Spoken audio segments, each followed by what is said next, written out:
السلام علیکم دوستو، کیسے ہو آپ سب دوستو؟ ہم امید ہے آپ سب خیریت سے ہوں گے۔ دوستو آج کا ایک خوبصورت سا بیان لے کر حاضر ہوئے ہیں۔ بیان ہے قاری حنیف رحمۃ اللہ علیہ کا، اور بیان کا عنوان ہے فرعون اور حضرت آسیہ کا واقعہ۔ دوستو بیان کو توجہ سے سنیں، بیان کو پورا سنتے رہیے، جزاک اللہ۔ چلیے آج کا یہ بیان شروع کرتے ہیں۔ انی انا ربک، ایک موسیٰ میں تیرا رب ہوں، یہاں آگ واگ نہیں، میں تیرا پروردگار ہوں۔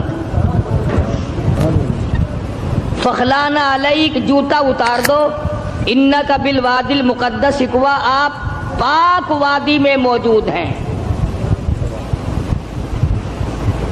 خدا کی دین کی بات ہے، آگ لینے جائے پیغمبری مل جائے۔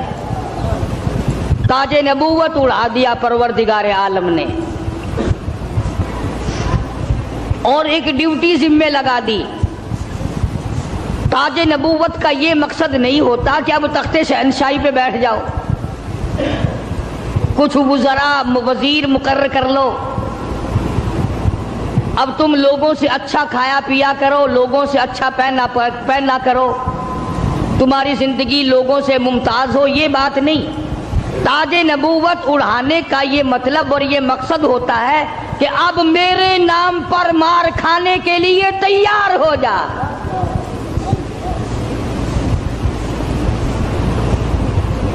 اب بازاروں میں، گلیوں میں، کوچوں میں میرے نام پر پتھر کھانے کے لیے تیار ہو جا۔ اور ہر نبی یوں ہی مار کھاتا آیا۔ فقر و فاقہ کی زندگی گزارنا انبیاء علیہ السلام کا پیشہ ہے۔ چنانچہ مدنی کریم صلی اللہ تعالی علیہ وسلم کے واقعات میں آتا، سیدہ عائشہ صدیقہ رضی اللہ تعالیٰ عنہ فرماتی ہیں، میں نے حضور کے لیے جوں کے آٹے کی میں روٹی پکایا کرتی تھی، کبھی چھان کر نہ پکائی۔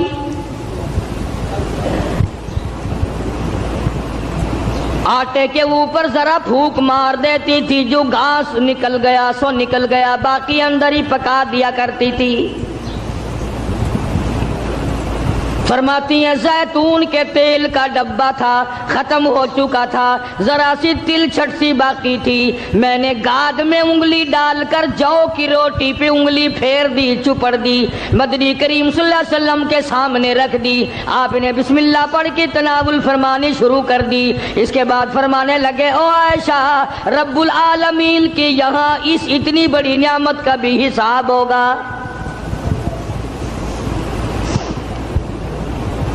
تو بتانا یہ چاہتا تھا کہ تاج نبوت اڑانے کا یہ مقصد ہرگز نہیں ہوتا۔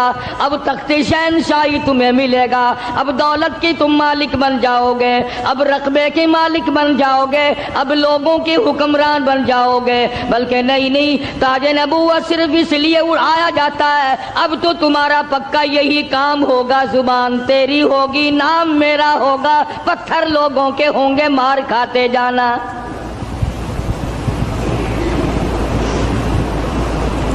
سیدنا موسیٰ علیہ السلام آئے ہیں آگ لینے کے لیے۔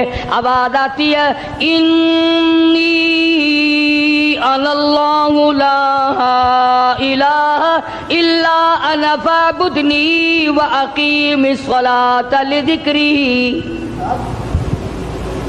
او موسیٰ، اے کلیم اللہ، میری عبادت کرنا، میری عبادت کا لوگوں کو حکم دینا، اسی پہ جمے رہنا۔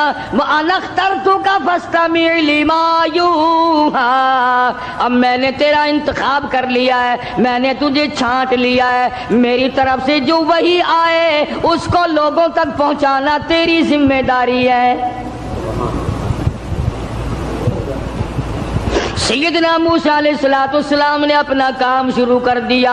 ہاتھ میں لکڑی لیے پھرتے ہیں، ہاتھ میں آسا رکھتے ہیں۔ رب العالمین نے پوچھ لیا، وَمَا تِلْكَ بِيَمِينِكَ يَا مُوسَىٰ، او میرے موسیٰ یہ تیرے ہاتھ میں کیا چیز ہے؟ آواز آئی، أَتَوَكَّأُ عَلَيْهَا وَأَحُشُّ بِهَا عَلَىٰ غَنَمِي وَلِيَ فِيهَا مَآرِبُ أُخْرَىٰ۔ الہی، میں تو اس لکڑی سے کبھی پتے جھاڑتا ہوں اپنی بکریوں کے لیے۔ ہر نبی نے بکری چرائی، ہر نبی نے بکریاں چرائیں۔ اس کے بارے میں بھی حدیث پاک میں آتا ہے کہ ایسا کیوں ہوا؟ ہر پیغمبر سے اللہ نے بکریاں کیوں چروائی؟ اس لیے کمزور مخلوق ہے، شرارتی بہت زیادہ ہے، اگر ڈنڈا مار دو تو بکری گئی، بہت ستاتی ہے بکری، کبھی ادھر بھاگ گئی کبھی ادھر بھاگ گئی، اگر غصہ نکالو تو بکری گئی۔ تو دیکھا ہوگا بکری چرانے والوں کو، ایک تو لمبا ڈنڈا رکھتا ہے پتے جھاڑنے کے لیے، اور ایک باریک سی قمچی رکھتا ہے اور سی کر کے بکریوں کو چلاتا ہے۔ تو بکریاں چرانے والے کو صبر آ جاتا ہے، غصہ نہیں رہتا، اس لیے ہر نبی سے اللہ پاک نے بکریاں چروائی۔ آج تو ماشاءاللہ مسلمان گوشت کھانے میں تو کہتے ہیں بکری کا گوشت بڑا اچھا ہے، مگر پالنے میں نہیں۔ علماء حکیموں نے لکھا ہے کہ بکری کے دودھ میں جتنی شفا ہے اتنی کسی جانور کے دودھ میں شفا نہیں۔ تو موسیٰ علیہ السلام کو اللہ تبارک و تعالیٰ نے حکم دیا، جاؤ اس فرعون کے پاس، میرا نام اسے جا کر بتاؤ جو خدا بنا بیٹھا ہے، جو میرے مقابلے میں خدا بن گیا ہے، اور میں نے اس کو اتنی ڈھیل دے رکھی ہے، 400 سال گزر گئے کبھی سر میں درد نہیں ہوا، 400 سال گزر گئے، اتنی لمبی عمریں تھی۔ آج کل تو تھوڑی سی عمر میں گناہوں کی زیادہ گٹھڑی بن جاتی ہے، شکر ہے زیادہ عمر نہیں ہے۔ اگر ہماری عمریں 400 سال ہوں، کون سی نیکی کریں گے، کون سی عبادت کریں گے، اور گناہوں کی گٹھڑی وزنی بنے گی۔ اس وقت بھی جو زیادہ عمر پاتا ہے وہ نیکیاں کم کر پاتا ہے، رات دن برباد ہو رہے ہیں۔ تو موسیٰ علیہ السلام نے دعا مانگی، قال رب اشرح لی صدری ویسر لی امری واحلل عقدۃ من لسانی یفقہوا قولی۔ اور میرے پروردگار میں تیرا نام لے کر اس کے پاس جاؤں گا، فرعون کو تبلیغ کرنے جاؤں گا، میری زبان میں تاثیر پیدا کر دے، میری زبان میں اثر پیدا کر دے۔ خدا کی قسم نبی اپنے آپ کو کتنا مجبور سمجھتا ہے، زبان کی تاثیر بھی اللہ سے مانگ رہا ہے، اور فرمایا واحلل عقدۃ من لسانی، میری زبان کی گرہ کو کھول دے، میری زبان کو آسان کر دے، یفقہوا قولی، اسے بھی ہدایت کی توفیق دے تاکہ وہ میری بات کو سمجھ سکے۔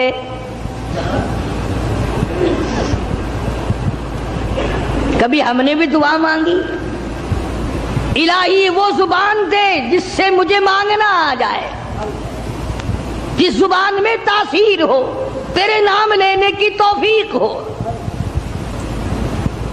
ہم تو اگر دعا مانگیں گے اولاد کی، کاروبار کی، دولت کی، بیمار ہو جائے تو تندرستی کی، اور یہ کبھی دعا نہیں مانگنے کی الہی اس آنکھ کو مرتے دم تک قائم رکھیو، محتاج نہ بنائیو۔ کیوں؟ وہ کہتے ہیں نہیں نہیں میری آنکھ بگڑے گی تھوڑے، ان کانوں کو سلامت رکھنا، ان ہاتھ پاؤں کو سلامت رکھنا، اس زبان کو سلامت رکھنا، کبھی دعا نہیں مانگنا۔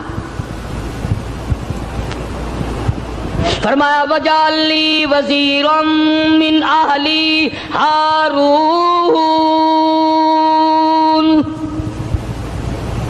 میرے پروردگار میرے بھائی ہارون علیہ السلام کو میرا حمایتی بنا دے، میرا وزیر بنا دے، ہم دونوں جا کر اس کو تبلیغ کریں گے، فرعون کو سمجھائیں گے۔ وَاجْعَل لِّي وَزِيرًا مِّنْ أَهْلِي هَارُونَ أَخِي اشْدُدْ بِهِ أَزْرِي وَأَشْرِكْهُ فِي أَمْرِي كَيْ نُسَبِّحَكَ كَثِيرًا وَنَذْكُرَكَ كَثِيرًا إِنَّكَ كُنتَ بِنَا بَصِيرًا۔ کیا دعا مانگ رہے ہیں موسیٰ علیہ السلام؟ الہی میری زبان کو اپنی یاد کی کثرت کی توفیق عطا فرما، میری زبان عادی بن جائے تیری یاد کی، رات کو تجھے یاد کروں، دن کو تجھے یاد کروں،